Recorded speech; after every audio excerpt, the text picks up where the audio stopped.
잠언 4장 20절에서 27절.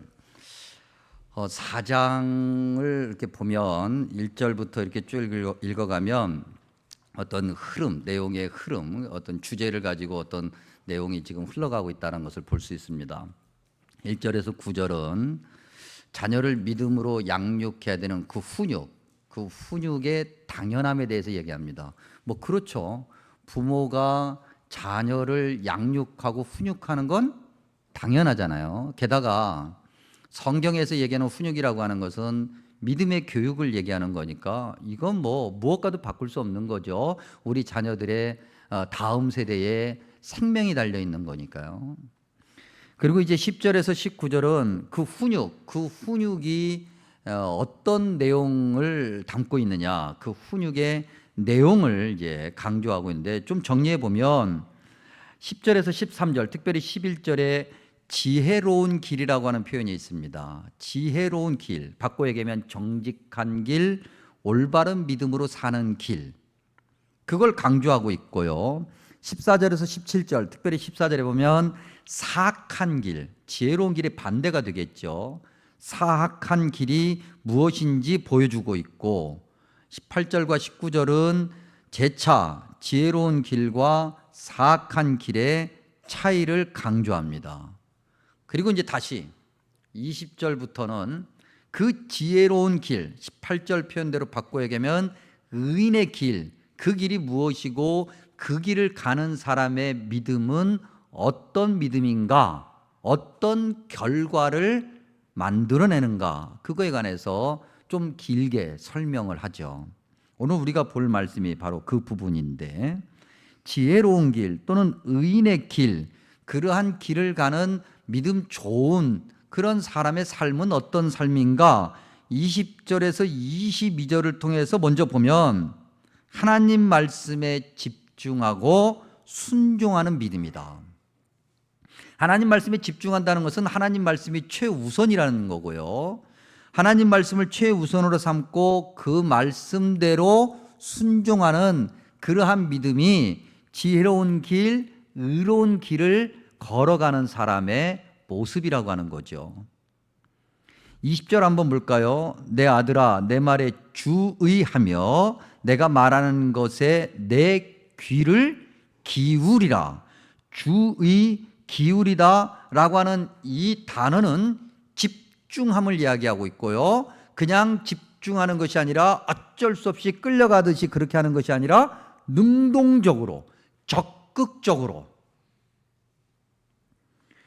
오직 주님 말씀에 가장 먼저 주님 말씀에 집중하고 가장 먼저 주님 말씀에 반응하고 가장 먼저 주님 말씀대로 살아가는 그러한 믿음을 가져라. 그런데 어디 저와 여러분이 그런가 한번 살펴봐야 되겠죠. 우리가 지난주 잠언 8장 11절 뭐라고 기록되어 있었습니까? 원하는 모든 것. 그런데 잠언 3장 15절은 그 똑같은 단어를 뭐라고 표현했냐면 내가 사모하는 것, 저와 여러분이 사모하는 것, 하나님 말씀을 가장 먼저 생각하고 가장 거기에 집중하고 그 말씀에 순종하는 것이 아니라 하나님 말씀이 아닌 다른 것, 그것을 우리가 가지고 있다는 거죠. 그게 뭔가? 내가 좋아하고 내가 하나님 말씀보다 더 집중하고 내가 능동적으로 하나님 말씀이 아닌 다른 것을 찾아가는 그게 뭐냐는 거죠. 예를 들면 크게 두 가지가 있는데, 하나는 그야말로 나의 성공과 출세, 내가 바라는 삶, 그거죠. 한마디로 얘기하면 돈. 그것이 하나님 말씀보다도 앞설 때가 너무 많이 있다. 심지어는 내가 생각하는 신앙, 내가 생각하는 믿음, 내가 생각하는 교회, 내가 생각하는 신앙, 믿음의 스타일이라고 얘기할 때 그것조차도 사실은 하나님 말씀보다 내가 원하는 것이 훨씬 더 앞서는 거예요. 종종 선교사님들을 보면 제가 많이 도전받고 감동받습니다. 저는 사실 원래 성향도 그렇기도 하지만 어디 해외를 갈 때 그냥 놀러 간다, 사실 별로 그렇게 재미가 없어요. 저는 어딘가를 간다 그러면 선교사님들한테 가는 게 제일 저한테는 도전이 되고 은혜가 되는 것 같아요. 선교사님들을 가서 보면, 그 선교지에 가서 그분들의 사역을 보면 참 부끄럽고 도전되는 것이 너무 많은데, 그 이유는 뭐냐면 선교사님들은 사실 모든 것을 다 버리고 갔기 때문에 그런 거예요. 사실 편안하게. 저만 해도 여러분 같은 목사인데 저는 정말 에어컨 시원한 데서 이렇게 정말 교인들의 사랑을 받으면서 이렇게 목회를 한단 말이죠. 이런 목사와 이런 모든 것을 버리고 그 험한 곳, 그 낯선 곳, 물선 곳에 가서 그렇게 열심히 아무도 알아주지 않는 것, 그렇게 힘들게 사역하는 그분들의 삶과 비교하면 내 삶은 부끄러운 거죠. 특별히 그런 선교사님들 중에서 오늘 말씀에 비추어서 봤을 때 우리가 좋아하는 것, 사람들이 좋아하는 것, 소위 얘기하는 그런 어떤 스펙의 화려함, 모든 사람들이 그렇게 추구하는 그런 것들이 보장되어 있는데도 그런 것들을 버리고 가는 선교사님들이 있어요. 제가 총회에서 세계 선교부를 섬기면서 선교사님들, 파송받아서 가는 선교사님들을 만나면서 이렇게 대화하는 기회가 있었는데, 많은 분들이 마음에 남지만 그 중에 한 분, 한 가정, 그 가정은 한번 사실 나중에 기회가 되면 꼭 한번 찾아가 보고 싶어요. 어떻게 사역을 하고 있는지. 단지 세상에 그분들이 가지고 있는 화려한 스펙 때문이 아니라 그분들의 헌신의 고백, 그 젊은 나이에 어린 아이들을 데리고 그렇게 정말 험한 곳으로 가겠다라고 하는, 왜 그러냐는, 왜 처음에 정말 세상적으로도 학력으로 보나 경력으로 보나 직업으로 보나 아쉬울 게 하나도 없는데 그런 것들을 다 놓고 신학교를 갈 때부터 이미 뭔가를 하나 버리고 가는 거잖아요. 그렇게 모든 것을 버리고 간 그분들이 목사가 되어서 나머지 것조차도 버리고 그 다음으로 가겠다는 거예요. 얼마나 도전이 돼요. 그래서 사실은 꼭 한번 가보고 싶어요. 언젠가 기회가 되면 그분들 사역이 그 현장에 가서 어떻게 사역하실까 궁금해서 한 번씩 가보고 싶은 도전이 생길 정도로. 우리가 하나님 말씀보다도 우리가 원하고 우리가 좋아하는 것에 훨씬 더 집중하면서 신앙생활하고 있지는 않는가. 또 하나, 우리가 더 집중하는 것, 하나님 말씀보다 더 집중하는 것, 한 가지 예를 더 든다면 자녀예요. 자녀. 우리 자식 말입니다. 그래서 자녀 교육을 시킨다고, 자녀들에게 도움이 된다고, 자녀에게 이익이 된다고, 그래서 하나님이 원하시는 것보다 내가 원하고 내가 생각하는 것을 앞세우는 그러한 우리의 얄팍한 믿음, 그러한 것을 다 버리고 주님만을 따르고 주님께만 집중하는 것이 지혜로운 길이고 의인의 길을 가는 사람의 믿음의 모습이라고 하는 거죠. 누가복음 9장 59절에서 62절, 너무나도 여러분들이 잘 알고 있는 말씀인데 거기에 보면은 세 사람이 등장을 합니다. 예수님 주변에 많은 사람이 있었는데 그 중에 한 사람이 갑자기 툭 튀어나오면서 뭐라고 말하냐면, 주님, 내가 주님을 따르겠습니다. 근데 주님께서는 벌써 그 속을 다 아시는 거죠. 그래서 별로 그 사람에게 이렇게 대답을 안 하십니다. 왜냐하면 그의 마음속에, 말은 주님을 따르겠다고 말을 하는데 그의 마음속에 뭐가 있는지를 아시는 거죠. 근데 이렇게 주변을 보니까 그와 비슷한 생각을 가지고 있고 비슷한 말을 하고 싶어하는 사람이 있는 거예요. 그래서 어떤 사람에게 이야기하죠. 야, 그러면 너도 나를 따라와라. 그랬더니 그 사람이 뭐라고 얘기하냐면, 따라가죠. 그런데 한 가지, 내 아버지가 돌아가셨어요. 그러니까 아버지 장례를 치른 다음에 가겠습니다. 세 번째 사람에게 주님께서 말씀하십니다. 야, 너도 나 따라와라. 그랬더니 그 사람도 좋죠, 내가 따라가죠. 그런데 내 가족과 작별하고 난 다음에. 여러분 가만히 보면 이 사람들이 이야기한 것이 사실은 문제가 있지는 않아요. 그렇지 않습니까? 매우 당연하고 현실적이고 심지어는 인간적이고 도덕적이고 윤리적이까지예요.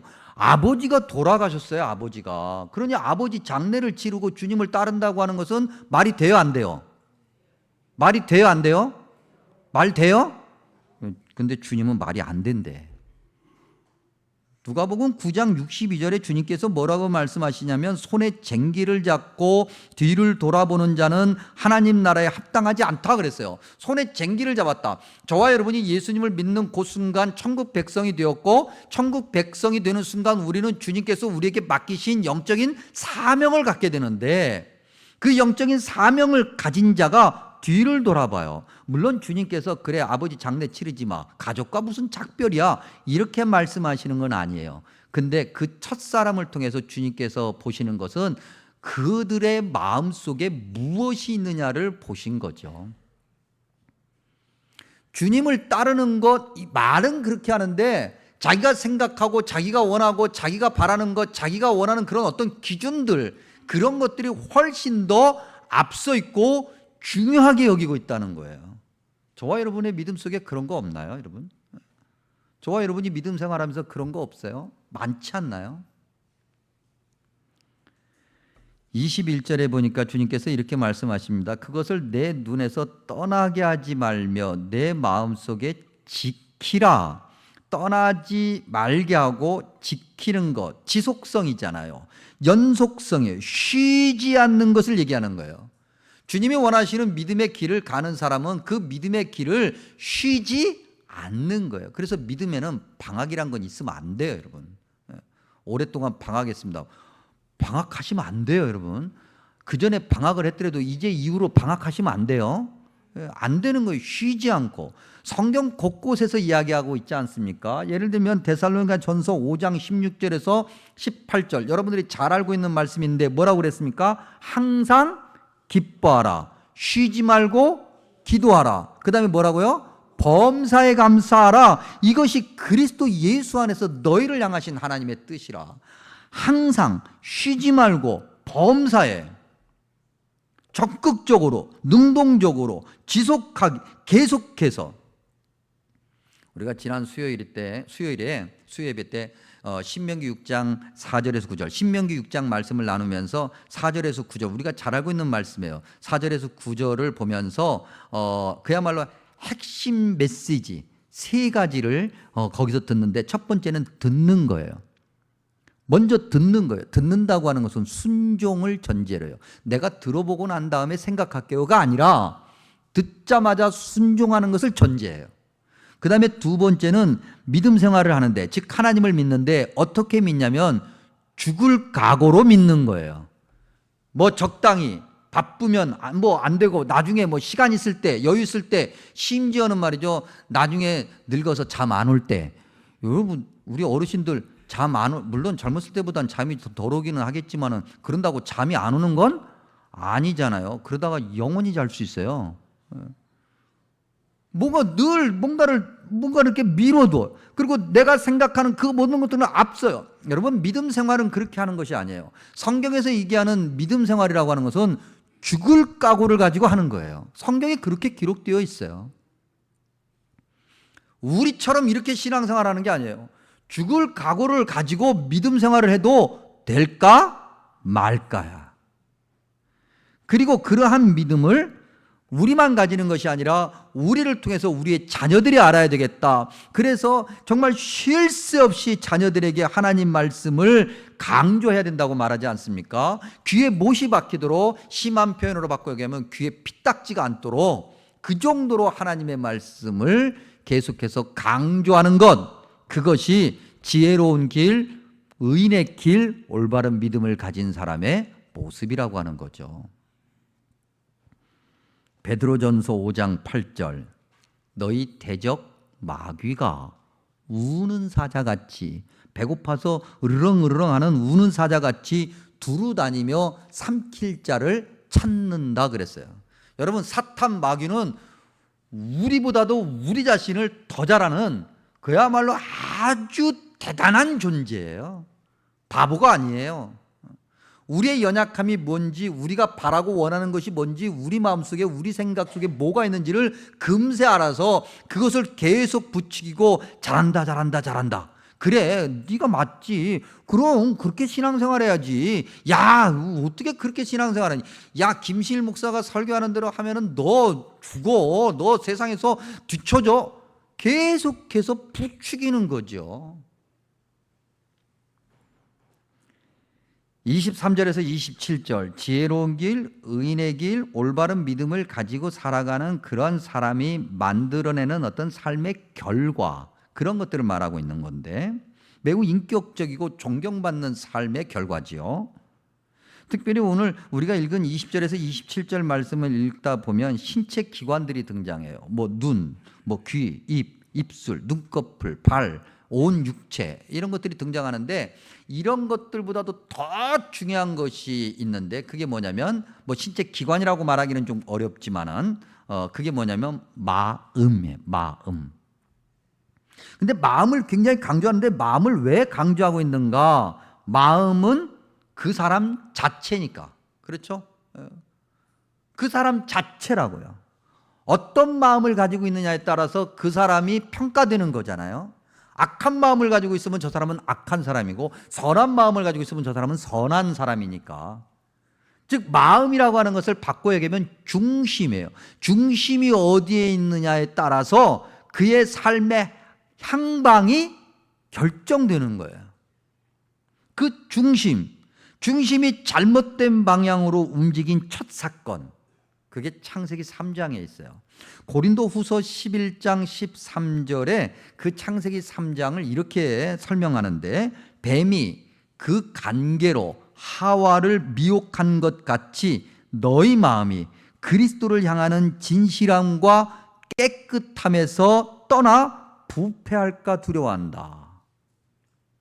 창세기 3장의 하와의 그 사건은 우리가 그 진실함과 깨끗함에서 떠나서 우리의 마음이 부패한 사건이라는 거죠. 사람의 그 어떻게 보면 첫 번째 그 마음의 부패 사건이 창세기 3장에 있는 거예요. 하와라고 하는 사람이 뱀이라고 하는 유혹자의 소리를 들은 거죠. 중심이 옮겨졌어요. 그랬더니 굳이 안 봐도 되는 걸 보게 되고 굳이 안 해도 되는 걸 하게 되고 내가 여지껏 몰랐던 것들을 알게 되는데 그러한 것들이 주님이 원하시는 것이 아니라 세상이 주는 거예요. 우리가 그렇다는 거죠, 여러분. 저와 여러분이 하루 종일 내내 그러한 유혹 가운데서 살아가는 거예요. 예수님의 제자들도 마찬가지였죠. 예수님이 예루살렘에 입성하실 때 그들의 마음이 그들의 중심이 예수님을 향하고 있었다면, 예수님만 봤다면, 예수님의 표정이 어쩐지, 예수님께서 왜 저렇게 하시는지, 왜 예수님이 새끼 나귀를 타시고 저렇게 뒤뚱뒤뚱거리면서 정말 고개를 땅을 향해서 그렇게 걸어가시는지, 왜 얼굴이 슬픈 표정인지 알았을 텐데 예수님의 제자들은 예수님을 바라본 것이 아니라 누구를 바라봤습니까? 환호하는 군중들을 바라본 거예요. 군중을 바라본 거예요. 무리를 바라본 거죠. 그러니 주님이 원하시는 것이 무엇인지를 몰라 십자가의 자리에서 다 도망가 버렸어요. 그런데 반대로 처음부터 끝까지 예수님만 바라본 사람들이 있는데 그들을 성경은 뭐라고 얘기하냐면 여자들 이렇게 얘기해요. 물론 그들 중에서 몇 사람은 이름이 언급되기도 하지만 대부분은 이름이 언급되지 않는 그냥 총칭 여자들 이렇게 얘기해요. 그들은 다른 거 안 봤어요. 예수님만 봤어요. 예수님만 바라보는 거예요. 주님께만 집중하는 거예요. 주님을 최우선으로 삼죠. 그래서 그들은 십자가의 현장에서 떠나지 않았고 부활의 첫 증인이 되었어요. 여성들 화이팅. 화이팅. 하여간 저도 남자지만 남자는 성경을 읽다 보면 남자는 항상 저 뒤에가 있더라고. 23절에 보면요, 지키라라는 말이 있어요. 더욱 내 마음을 지키라. 이게 마음이 얼마나 간사한지 지켜야 돼요. 여러분, 우리가 방금 전에 고린도후서 11장 13절을 보지 않았었습니까? 근데 예레미야서 17장 9절에 이런 말씀이 있어요. 만물보다 거짓되고 심히 부패한 것은 마음이라. 누가 능히 이를 알리오? 마음과 부패라는 단어가 동시에 등장하래요. 고린도후서에서도 마음과 부패라는 단어가 동시에 등장했어요. 사람 마음은 그런 거라는 거죠. 세상에 믿을 놈이 있다 없다? 없다. 뭐 사람 마음이라는 게 수시로 이리 갔다 저리 갔다 하는데 뭐 왔다 갔다 하는데 뭐. 여러분 모든 지킬 만한 것 중이라고 우리말로 번역된 이 히브리어 원문, 한번 이제 히브리어 원문을 볼 필요가 있는데 이걸 굳이 히브리어 발음으로 얘기하면 미콜 미슈마라예요. 근데 특별히 이 미슈마라라는 단어를 한번 볼 필요성이 있어요. 이 단어의 사전적 1차적 의미는 어떤 의미냐면 감옥이에요. 그 감옥에 가둬놓고 지키는 거예요. 감옥에 가둬놓고 지켜보는 거예요. 그러면 여러분 교도관이 죄수가 들어왔어요. 감옥에 들어온 그 죄수를 교도관이 하루 24시간 중에서 몇 시간을 지켜봐요? 하루 24시간 중에서 몇 시간을 지켜볼까요? 24시간 지켜보죠. 그럼 어려워요? 그 질문에 답이? 24시간 지켜본다고. 교도관이 말이죠. 죄수가 들어왔는데 하루 중에서 바쁘니까 오늘은 10시간만 지켜보자. 그러면 나머지 14시간 동안에 그 죄수가 무슨 일을 할지 모르는 거예요. 그러니까 24시간을 하여튼 어떤 방법이 됐든 지켜보는 거예요. 그것처럼 지킨다고 하는 거죠. 무엇을? 우리 마음을 우리가 24시간 지켜봐야 돼요. 그래서 지난번에 말씀드린 것처럼 우리가 정말 주님이 원하시는 믿음 생활을 하고 있는지 아닌지를 우리가 확인해 보기 위해서 관찰 카메라를 여기 머리에다가 달고 그리고 우리가 한번 살아봐야 된다니까요. 그래서 여러분 오늘 예배 끝나고 나가시면 헬멧과 그 헬멧에 카메라를 달 수 있는 기능이 있는 우리 예능 프로그램 같은 데 보면 있는 거예요. 그거 하나 사가지고 이렇게 달아가지고 그 쓰고 다녀보세요. 한번 24시간 우리를 지켜봐야 돼. 근데 여러분 우리가 사실 그렇게 할 수 있어요? 그렇게 할 수 없거든요. 그러면 어떻게 돼요? 계속해서 훈련해야지요. 그렇게 할 수 있도록 훈련해야 돼. 반복되는 훈련이 없으면 불가능한 거거든요. 그러면 어떻게 반복적으로 훈련할 것인가? 말씀밖에 없어요, 여러분. 그래서 말씀 보고, 그래서 기도하라고 하고, 그래서 예배 참석하라고 하는 거예요. 괜히 목사가 성질이 나빠서 하는 얘기가 아니라 다 그야말로 여러분 잘 되라고 하는 얘기예요.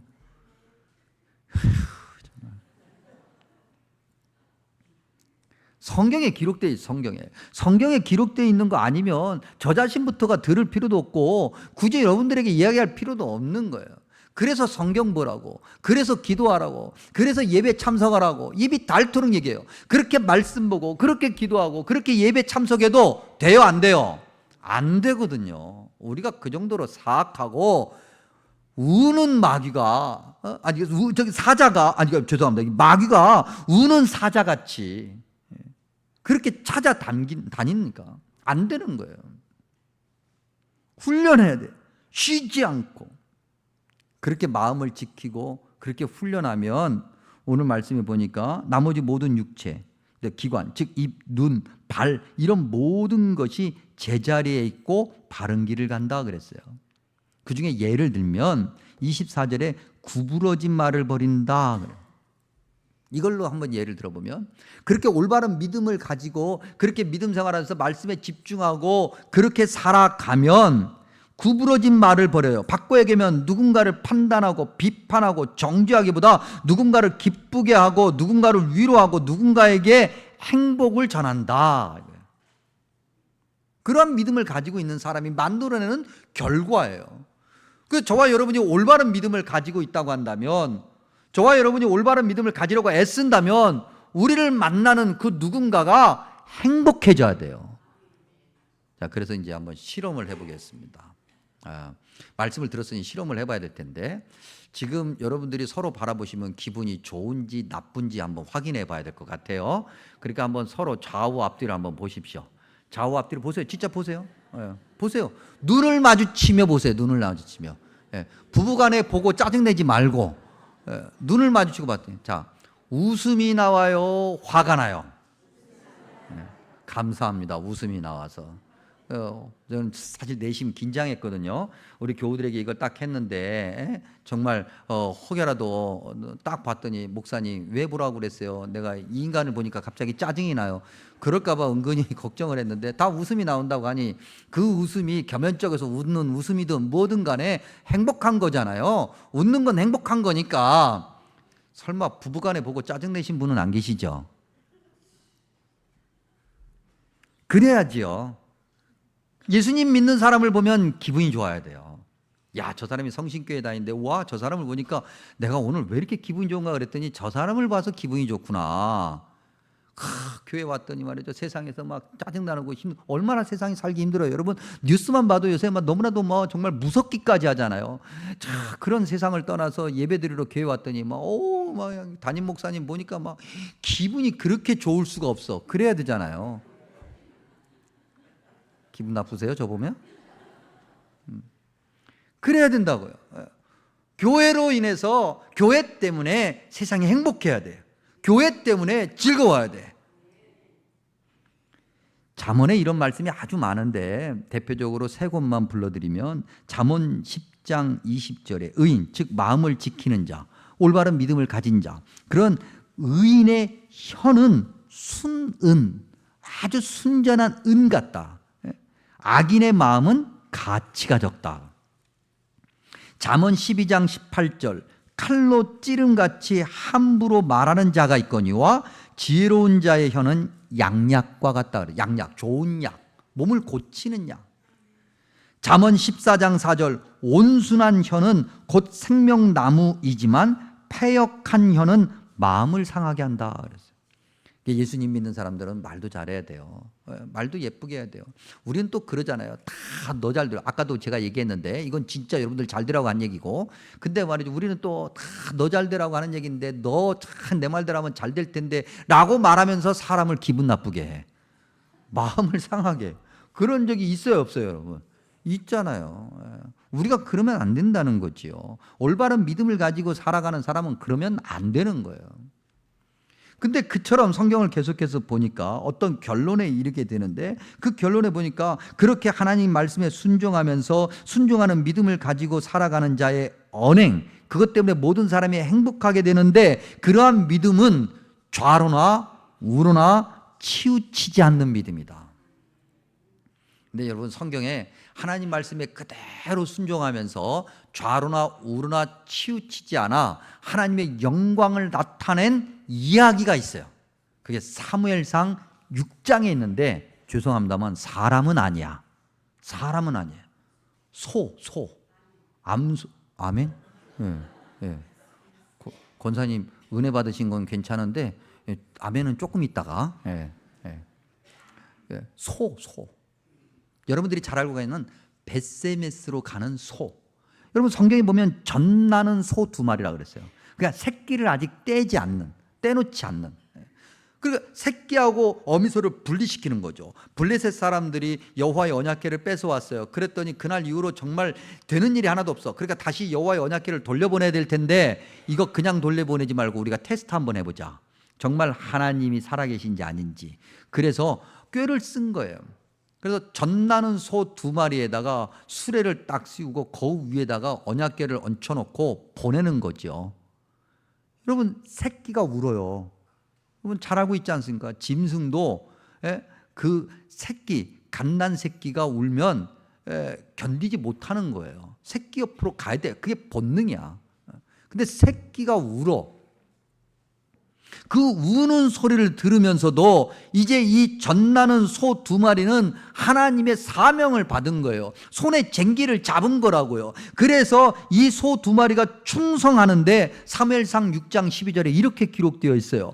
벳세메스 길로 바로 행하여 대로로 가며 갈 때 울고 그랬어요. 얼마나 힘들까. 울고 좌로나 우로나 치우치지 아니하였다 그랬어요. 이렇게 순종한 이 소 2마리, 다 하나님께서 맡기신 임무를 다 맡기고 난 다음에 다시 돌아와서 새끼들과 재회하고 즐겁고 행복하게 영원히 살았더래요 라고 하는 것은 동화에 나오는 거고, 성경에 보니까 이 2마리가 어디까지 사명을 완수했냐면 그들이 스스로 번제물이 되었어요. 우리가 요한서신 나누면서 뭐라고 그랬어요? 화목제물이 되신 주님. 우리가 짐승보다는 나아야 되잖아요. 그렇잖아요. 우리가 하나님의 형상을 가지고 있는 사람인데 짐승보다는 나은 믿음을 가져야 되지 않겠어요, 여러분? 오직 하나님 말씀에 집중하고 주님이 원하신 대로 순종하면서 그렇게 우리 때문에 세상이 즐겁고 행복하고 우리 때문에 그 누군가가 행복해하는 그러한 믿음을 가져야 되지 않겠어요? 그것이 오늘 성경에서 얘기하는 그러한 믿음인 거예요. 가만히 성경을 다시 한번 들여다보니까 오늘 우리가 읽은 20절에서 27절도 성경 다른 모든 곳과 다 마찬가지 구조를 가지고 있는데 그 구조는 뭐냐면 첫 번째는 하나님과의 관계예요. 그리고 두 번째 사람과의 관계예요. 하나님과의 관계가 항상 먼저예요. 하나님과의 관계가 항상 바르게 되어 있어야 돼요. 하나님이 원하시는 대로 주님을 먼저 바라봐야 돼요. 그리고 난 다음에 사람과의 관계가 맺어져야 돼요. 그것이 어떻게 맺어지든 상관없어요.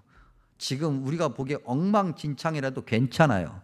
주님께서 반드시 바르게 만들어 주실 것이니까. 오늘 말씀에 보니까 이러한 지혜, 이러한 하나님의 말씀, 이러한 믿음을 가지고 살면 지혜가 너를 높인다 그랬어요. 내가 누군데 말이지 내가 이런 사람이야 해서 높아지는 것이 아니라 그렇게 올바른 믿음을 가지고 살아가면 사람들이 당연히 세상이 그리스도인들을 존경하고 높이고 교회를 높이고 존경하고 따르게 된다는 거죠. 오늘 말씀을 마치면서 잠언 우리가 4장 말씀 보고 있으니까 4장 7절에서 9절이 아마 우리의 결론이 될 것 같습니다. 읽으면 이렇습니다. 지혜가 제일이니 지혜를 얻으라.